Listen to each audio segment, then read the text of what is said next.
आज 5 लोग अरेस्ट हो रहे हैं, कल पूरा जयपुर आएगा यहाँ पर अरेस्ट होने के लिए, जब तक ये जंग नहीं बच जाता है। इंकलाब जिंदाबाद। ये हमला है हमारे घर पे, हमारी पहाड़ियों पे। मोदी जी, आपने कहा था एक पेड़ माँ के नाम। प्रधानमंत्री नरेंद्र मोदी का एक पेड़ माँ के नाम अभियान देश ही नहीं विश्व भर में तेजी से आगे बढ़ रहा है। आजकल भारत में एक पेड़ माँ के नाम, अपनी माँ को याद करते हुए एक पेड़ लगाना। लेकिन सवाल यह है कि जो माँ जैसी प्रकृति हमारे पास पहले से मौजूद है, उसे बचाने की जिम्मेदारी किसकी?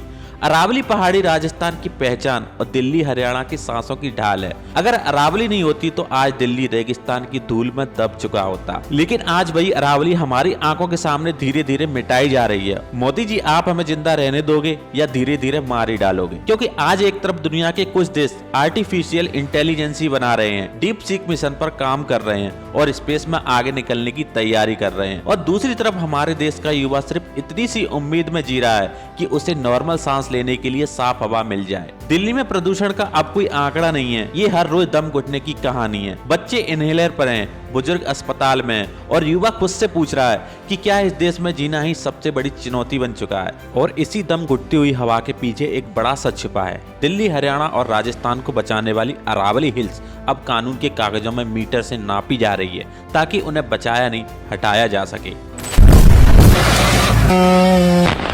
और हम सिर्फ देखते रह जा रहे हैं। और समस्या सिर्फ पर्यावरण की नहीं है, सवाल है सरकार का फोकस आखिर कहाँ है? जिस काम पर सबसे ज्यादा ध्यान होना चाहिए, हमारे देश का युवा एक छोटी सी नौकरी के लिए इतनी लंबी लाइनों में खड़ा है जितनी की कभी राशन के लिए लगती। डिग्री हाथ में, मेहनत सालों की है, लेकिन सामने सिर्फ एक ही सवाल खड़ा है, वैकेंसी निकलेंगी भी या नहीं? कभी पेपर लीक, कभी एग्जाम कैंसिल, कभी रिजल्ट रोक दिया। हर बार युवा की मेहनत नहीं, उसका भविष्य लीक होता है। और जब यही युवा सवाल पूछने के लिए सड़क पर उतरता है तो उसे जवाब में लाठियां मिलती हैं। हमारे यहाँ का युवा इसलिए लाठियां खा रहा है कि कम से कम वैकेंसी तो निकाली जाए। हमारे यहाँ का युवा इसलिए सड़क पर बैठा है क्योंकि वो सम्मान के साथ जीना चाहता है। यही वजह है कि आज गुस्सा सिर्फ सड़कों पर नहीं, ये गुस्सा सिस्टम के हर उस फैसले के खिलाफ है जो असली मुद्दों से ध्यान भटकाता है। तंदूरों को बंद करा दो, गरीबों को मार दो। अब सवाल सीधा है मोदी जी, अब हवा जहर बन चुकी है, पानी खत्म हो रहा है, नौकरी नहीं है, पेपर लीक आम बात बन चुकी है, और ऊपर से अगर अरावली जैसी प्राकृतिक ढाल भी हटा दी जाएगी तो फिर दिल्ली में जीना मुश्किल नहीं, नामुमकिन हो जाएगा। तो सवाल ये नहीं कि नया पेड़ कब लगेगा, सवाल ये है कि जो पहाड़, जो जंगल, जो प्रकृति पहले से हमें बचा रही है, क्या उसे बचाया जाएगा या नहीं? क्योंकि अगर आज अरावली नहीं बची तो कल किसी भी नारे, किसी भी योजना और किसी भी भाषण से इस देश की युवा की सांस नहीं बचाई जा सकेगी। नमस्कार दोस्तों, आज की वीडियो में हम सिर्फ अरावली की कहानी नहीं देखने वाले। आज हम समझेंगे कि जब सिस्टम एक छोटा सा फैसला करता है तो उसका नुकसान पूरे देश को कैसे चुकाना पड़ता है।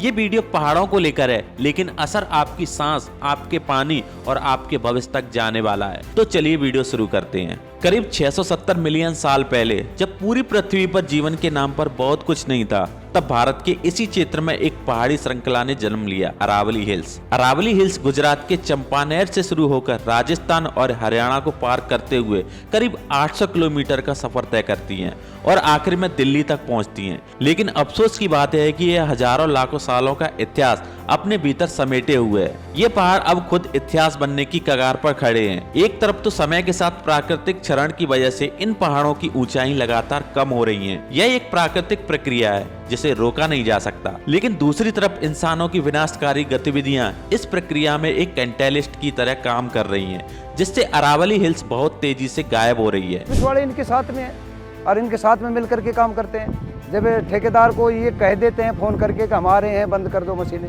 वो बंद कर देते हैं और फिर आते हैं तो बोलते हैं कहाँ मशीनें हैं, कहाँ चल रही है, कहाँ नहीं चल रही है। तो इनको पहले पता हो जाता है क्यों पुलिस इनके साथ में मिलकर खा रही है और माइनिंग इनके साथ में मिलकर खा रही है। कोटपुतली से माइनिंग जो है, ये माइनिंग के अफसर हैं जो मिलकर खा रही है। एक अध्ययन के मुताबिक 1975 से 2019 तक, यानी कि सिर्फ 44 साल में अरावली हिल्स का करीब 7.6% हिस्सा, लगभग 5,700 वर्ग किलोमीटर क्षेत्र खत्म हो चुका है।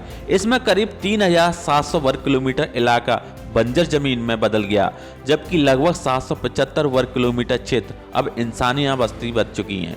इस रिपोर्ट में यह भी चेतावनी दी गई है, अगर प्रक्रिया नहीं रुकी तो साल 2059 तक अरावली हिल्स का करीब 22% हिस्सा यानी कि 16,000 वर्ग किलोमीटर से ज्यादा क्षेत्र पूरी तरीके से गायब हो जाएगा। सेंट्रल यूनिवर्सिटी ऑफ राजस्थान की दी गई एक रिसर्च के अनुसार पिछले 20 साल में अपर अरावली रेंज के करीब 31 हिल्स नष्ट हो चुके हैं। अब जरा सोचिए, अगर इन अरावली पहाड़ियों को यहाँ से हटा दिया जाए तो सबसे पहले क्या होगा? तो थार रेगिस्तान सिर्फ राजस्थान तक सीमित नहीं रहता, बल्कि वो दिल्ली, हरियाणा और पश्चिम उत्तर प्रदेश तक फैल चुका होता। लेकिन अब सवाल ये नहीं कि अरावली अपने आप खत्म हो रही हैं। असली सवाल ये है कि क्या इन अरावली को जानबूझकर हटाने की तैयारी हो रही है ताकि इस जमीन को कुछ खास लोगों को सौंपा जा सके, जहां फैक्ट्रियां लगे, जहां बड़े बड़े प्रोजेक्ट आए और करोड़ों रुपए का फंड घूम सके। और यही से शुरू होता है सुप्रीम कोर्ट वाला पूरा मामला।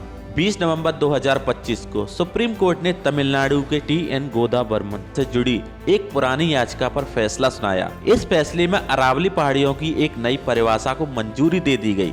अब कोर्ट के मुताबिक सिर्फ वही इलाका अरावली माना जाएगा जिसकी ऊंचाई जमीन से 100 मीटर या उससे ज्यादा। अब इसे ध्यान से समझिए, इसका सीधा मतलब हुआ कि जो अरावली पहाड़ 100 मीटर से कम ऊंचाई के हैं वो कानूनी तौर पर अरावली माने ही नहीं जाएंगे, यानी कागजों में वो पहाड़ ही नहीं रहेंगे। और यही सबसे खतरनाक मोड़ है, क्योंकि इस एक परिभाषा की वजह से अरावली का करीब 90% हिस्सा सीधा कानूनी संरक्षण के बाहर चला जाएगा। इसका मतलब अब उन इलाकों में माइनिंग हो सकेगी, फैक्ट्रियां लग सकती हैं, रियल एस्टेट प्रोजेक्ट आ सकते हैं और पहाड़ों को बिना रोक टोक काटा जा सकता है, वो भी पूरी तरह कानून के अंदर रहकर। यही वजह है कि इस फैसले के बाद देश भर के पर्यावरण विशेषज्ञ, वैज्ञानिक और जल विशेषज्ञ चिंता जता रहे हैं। उनका साफ कहना है कि अरावली को सिर्फ ऊंचाई के पैमाने पर आंकना वैज्ञानिक और पर्यावरणीय रूप से गलत है।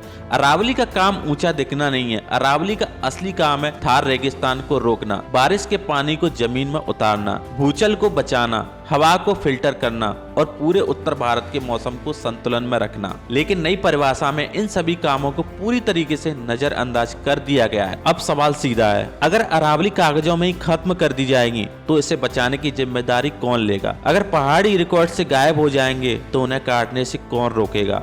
और अगर ये जमीन फैक्ट्रियां और प्रोजेक्ट के लिए खोल दी गई तो उसका खामियाजा दिल्ली, हरियाणा और राजस्थान की आम जनता क्यों भुगते? अरावली सिर्फ एक पहाड़ नहीं, ये हमारी हवा, पानी, मौसम और जिंदगी की ढाल है। इसे खोना मतलब अपने आने वाली पीढ़ियों को एक सूखी, गर्म और असुरक्षित दुनिया देना। इसलिए अब वक्त आ गया सवाल पूछने का। हमारा सवाल सरकार से है, सिस्टम से है और उस हर व्यक्ति से है जो विकास के नाम पर अरावली को काटने का रास्ता खोल रहा है। क्योंकि अगर आज अरावली नहीं बची तो कल ना सिर्फ दिल्ली, हरियाणा, राजस्थान बल्कि पूरा उत्तर भारत एक ऐसी दुनिया में बदल जाएगा जहां जीना सिर्फ संघर्ष बन जाएगा। और यही वो सच है जिसे अब छिपाया नहीं जा सकता। और अगर आप चाहते हैं कि ऐसी ही सच और फैक्ट की आवाज उठती रहे तो फैक्ट टू फोकस के साथ हमेशा जुड़ी रहिए। अगर वीडियो अच्छी लगी हो तो वीडियो को लाइक कर देना, शेयर कर देना और कमेंट जरूर करना। मिलते हैं आपसे अगली वीडियो में, तब तक के लिए